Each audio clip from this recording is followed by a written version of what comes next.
நம்ம Ashwin sweets and snacks export பண்றதுக்கு 7373041434 மற்றும் www.ashwinsweets.com கான்டாக்ட் பண்ணுங்க.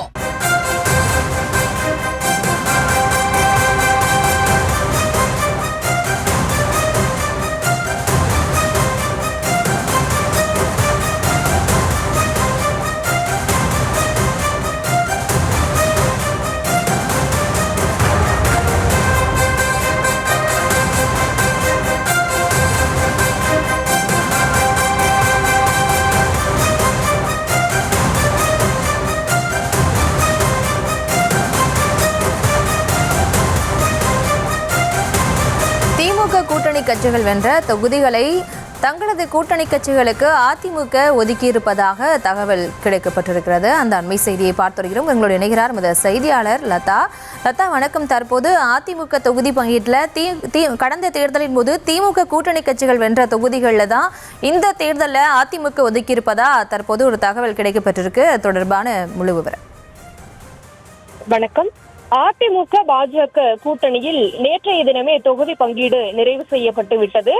அதில் பாஜக 27 தொகுதிகள் ஒதுக்கப்பட்டு இருக்கிறது. அதே போல பாமகவுக்கு 18 தொகுதியும், அமமுகவுக்கு 11 தொகுதியும், பூவை ஜெகன்மூர்த்திக்கு 1 தொகுதி, ஜி.கே. வாசனுக்கு 5 தொகுதி, ஜான் பாண்டியனுக்கு 1 தொகுதி, பாரிவேந்தருக்கு 2 தொகுதிகள் வீதம் கூட்டணி கட்சிகளுக்கு தொகுதிகள் எல்லாம் ஒதுக்கப்பட்டு இருக்கிறது.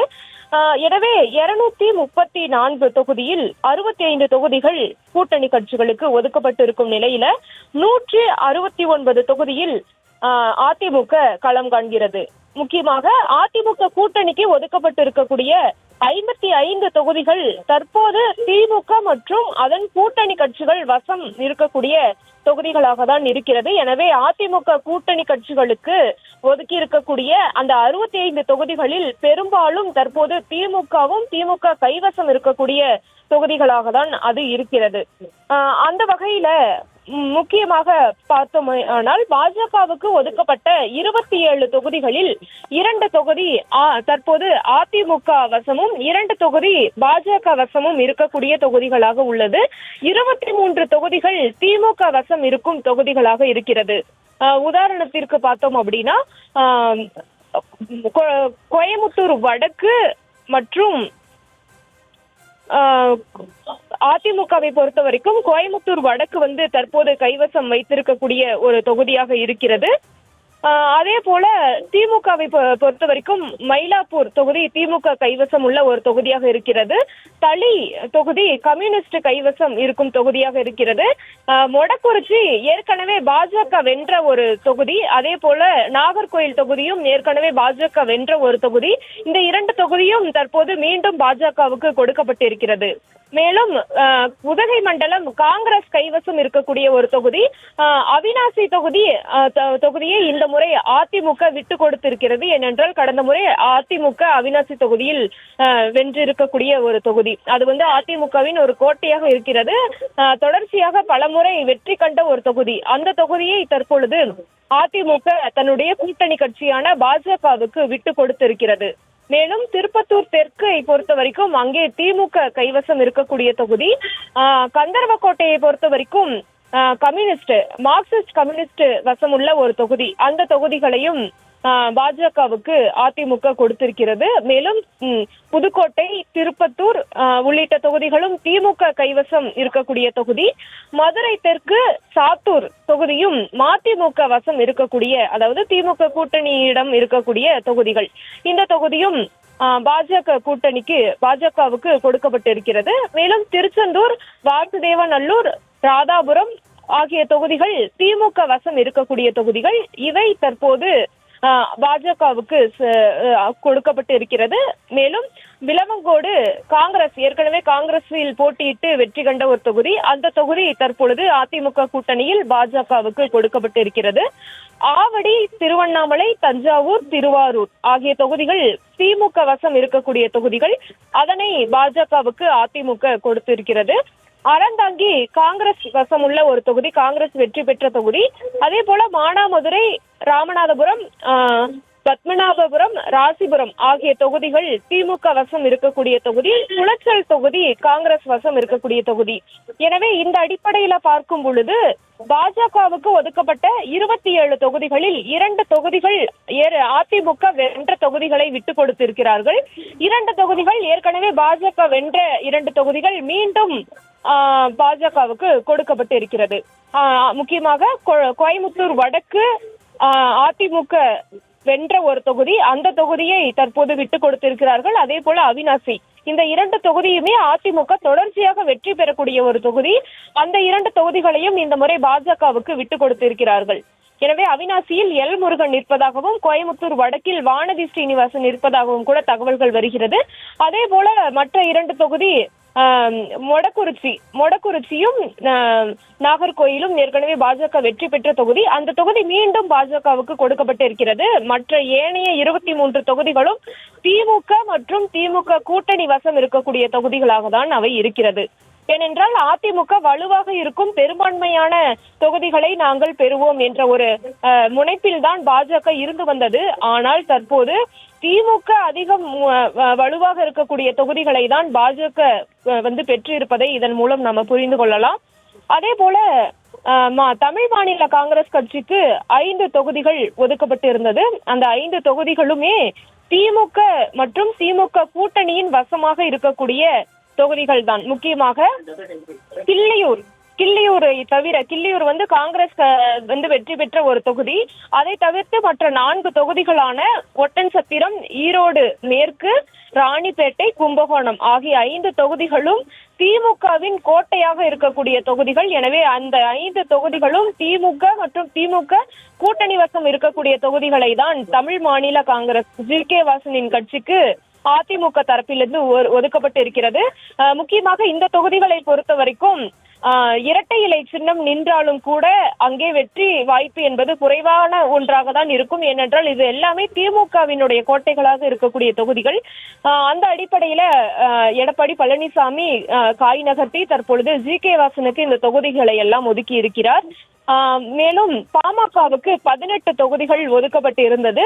எனவே பாமகவுக்கு ஒதுக்கப்பட்ட 17 தொகுதிகளில் ஏற்கனவே பாமக 3 தொகுதிகளில் வெற்றி பெற்று இருக்கிறது. அதிமுக தன்னுடைய ஒரு தொகுதியை விட்டு கொடுத்திருக்கிறார்கள். அதாவது அதிமுக வென்ற ஒரு தொகுதியை விட்டு கொடுத்திருக்கிறார்கள். ஏனைய 14 தொகுதிகளும் திமுக வசம் இருக்கக்கூடிய தொகுதிகளாக தான் அவை இருக்கிறது. உதாரணத்திற்கு பார்க்க வேண்டும் என்றால் சேலம் மேற்கு, தருமபுரி, பென்னாகரம் ஆகிய 3 தொகுதிகளிலும் கடந்த தேர்தலில் பாமக வெற்றி பெற்றிருந்தார்கள். அந்த தொகுதியை மீண்டும் தற்பொழுது அதிமுக கூட்டணியில் பாமக பெற்றிருக்கிறது. அதோடு மட்டுமல்லாமல் அதிமுகவினுடைய தொடர்ச்சியான வெற்றிகளை பதிவு செய்யக்கூடிய போலூர் தொகுதியை தற்பொழுது பாமகவுக்கு அதிமுக விட்டு கொடுத்திருக்கிறது.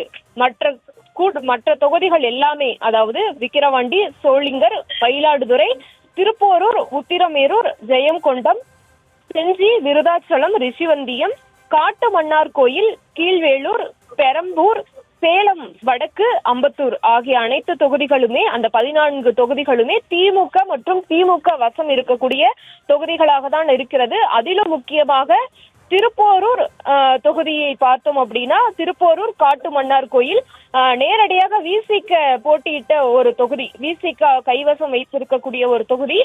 அந்த தொகுதியை தற்பொழுது பாமக பெற்றிருக்கிறது. இப்படியாக பாமக தன்னுடைய தொகுதிகளை கைப்பற்றி இருக்கிறார்கள். அதே போல அமமுகவை பொறுத்த வரைக்கும் அமமுகவுக்கு அதிமுக கூட்டணியில் 11 தொகுதிகள் ஒதுக்கப்பட்டு இருக்கிறது. இதில் மடத்துக்குளம் தொகுதியை தவிர அனைத்து தொகுதிகளுமே திமுக மற்றும் திமுக கூட்டணி வசம் இருக்கக்கூடிய தொகுதிகளாக தான் இருக்கிறது. மடத்துக்குளம் தொகுதியை மட்டும்தான் அதிமுக வெற்றி பெற்ற அந்த தொகுதியை அவர்கள் விட்டு கொடுத்திருக்கிறார்கள் அமமுகவுக்கு. அதை தாண்டி பெரியகுளம், மன்னார்குடி, திருவையாறு ஆகிய தொகுதிகள் திமுக வசம் இருக்கக்கூடிய தொகுதிகள். அதன் பிறகு காரைக்குடியை பார்த்தோம்னா காங்கிரஸ் வசம் இருக்கக்கூடிய தொகுதி, திருப்பத்தூர் திமுக வசம் இருக்கக்கூடிய தொகுதி, நாங்குநேரி காங்கிரஸ் வசம் இருக்கக்கூடிய தொகுதி, மேலும் ஒட்டப்பிடாரம், திருச்சி மேற்கு, சைதாப்பேட்டை, பூந்தமல்லி தொகுதிகள் எல்லாமே திமுக வசம் இருக்கக்கூடிய தொகுதிகள். இப்படியாக 11 தொகுதிகளை அதிமுக அமமுகவுக்கு கொடுத்திருக்கிறது. எனவே இதில் ஒரு தொகுதி மட்டும்தான் அதிமுக வென்ற தொகுதி. அதனை தற்பொழுது வரக்கூடிய தேர்தலில் அமமுகவுக்கு விட்டு கொடுத்திருக்கிறார்கள். அதே போல ஐஜேகே இந்திய ஜனநாயக கட்சிக்கு 2 தொகுதிகள் கொடுக்கப்பட்டு இருக்கிறது. அந்த 2 தொகுதியுமே திமுக வசம் இருக்கக்கூடிய தொகுதிதான். பல்லாவரம், குன்னம் ஆகிய 2 தொகுதிகளுமே திமுக வசம் இருக்கக்கூடிய தொகுதிகள். அந்த தொகுதிகளை தான் அதிமுக கூட்டணியில் ஐஜேகே கட்சிக்கு கொடுக்கப்பட்டு இருக்கிறது. அதே போல புரட்சி பாரதத்தை பொறுத்த வரைக்கும் கடந்த முறை கேவிக்குப்பம் தொகுதியில் போட்டியிட்டு பூவி ஜெகன்மூர்த்தி வெற்றி பெற்றிருந்தார். அவர் இரட்டை இலை சின்னத்தில் தான் வெற்றி பெற்றிருந்தார். எனவே அதிமுக வசம் இருக்கக்கூடிய ஒரு தொகுதி தான். அந்த தொகுதியை மீண்டும் புரட்சி பாரதம் கட்சிக்கு இபிஎஸ் அறிவித்து இருக்கிறார். அதே போல தமிழ் மக்கள் முன்னேற்ற கழகம் ஜான் பாண்டியனினுடைய கட்சி, அந்த கட்சிக்கு ஒரு தொகுதி கொடுக்கப்பட்டு இருக்கிறது. அது ராஜபாளையம் தொகுதி.